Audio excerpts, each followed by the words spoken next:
ಆತ್ಮೀಯ ವೀಕ್ಷಕರೇ, ತಮ್ಮೆಲ್ಲರಿಗೂ ಸ್ವಾಗತ ನಮ್ಮ ಯೂಟ್ಯೂಬ್ ಚಾನಲ್ನಲ್ಲಿ. ಇಂದಿನ ಈ ಒಂದು ವಿಡಿಯೋದಲ್ಲಿ ಕರ್ನಾಟಕ ರಾಜ್ಯ ಸರ್ಕಾರಿ ನೌಕರರಿಗೆ ಒಂದು ಲೇಟೆಸ್ಟ್ ಅಪ್ಡೇಟನ್ನು ಶೇರ್ ಮಾಡ್ತಾ ಇದ್ದೀನಿ. ವೀಕ್ಷಕರೇ, ದಯವಿಟ್ಟು ವಿಡಿಯೋನ ಕೊನೆ ತನಕ ವಾಚ್ ಮಾಡಿ. ಆಲ್ಸೋ ರಿಕ್ವೆಸ್ಟ್, ನೀವು ಕೊಡೋ ಒಂದು ಲೈಕಿಗೆ ಸಪೋರ್ಟ್ ಆಗಿರುತ್ತೆ. ಹಾಗೆ ಇದೇ ಥರ ನಿಮಗೆ ಅಪ್ಡೇಟ್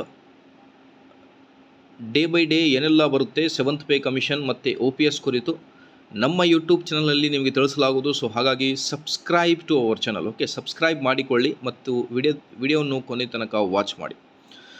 MLC ಎಲೆಕ್ಷನ್ ಪರಿಷತ್ ಚುನಾವಣೆಗೂ ಮುನ್ನ OPS ಮರುಜಾರಿಗೆ ಮುಂದಾಯಿತು ಕಾಂಗ್ರೆಸ್ ಸರ್ಕಾರ.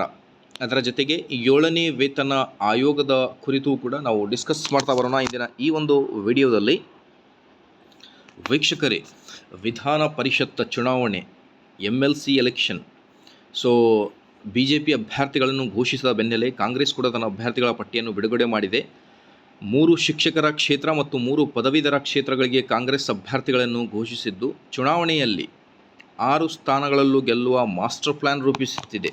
ಈ ನಡುವೆ ಮತದಾರರನ್ನು ಸೆಳೆಯಲು ರಾಜ್ಯ ಸರ್ಕಾರಿ ನೌಕರರ ಬಹುಕಾಲದ ಬೇಡಿಕೆಯಾದ ಹಳೆಯ ಪಿಂಚಣಿ ಯೋಜನೆ OPS ಜಾರಿ ಮಾಡಲು ಕಾಂಗ್ರೆಸ್ ಸರ್ಕಾರ ಮುಂದಾಗಿದೆ ಎನ್ನಲಾಗಿದೆ. ಓಕೆ, ಸೊ ವಿಧಾನಸಭಾ ಚುನಾವಣೆಯ ಸಮಯದಲ್ಲಿ OPS ಜಾರಿ ಮಾಡುವ ಭರವಸೆಯನ್ನು ಚುನಾವಣಾ ಪ್ರಣಾಳಿಕೆಯಲ್ಲಿ ಕಾಂಗ್ರೆಸ್ ನೀಡಿತ್ತು. ಇದೀಗ KPCC ಕಚೇರಿಯಲ್ಲಿ ಭಾನುವಾರ ನಡೆದ ಪೂರ್ವಭಾವಿ ಸಭೆಯಲ್ಲೂ ಓಲ್ಡ್ ಪೆನ್ಷನ್ ಸ್ಕೀಮ್ ಜಾರಿ ಬಗ್ಗೆ ಚರ್ಚೆಯಾಗಿರುವುದು ಕಂಡುಬಂದಿದೆ ಅಂತ ಹೇಳ್ತಾ ಇದ್ದಾರೆ.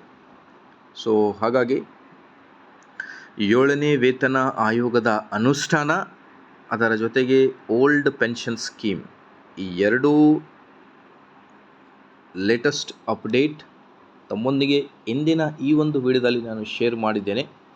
ಇದೇ ಥರ ಎಲ್ಲ ಅಪ್ಡೇಟ್ಗೋಸ್ಕರ ವೀಕ್ಷಕರೇ, ದಯವಿಟ್ಟು ವಿಡಿಯೋನ ಲೈಕ್ ಮಾಡಿ, ಚಾನಲನ್ನು ಸಬ್ಸ್ಕ್ರೈಬ್ ಮಾಡಿಕೊಳ್ಳಿ. Thank you.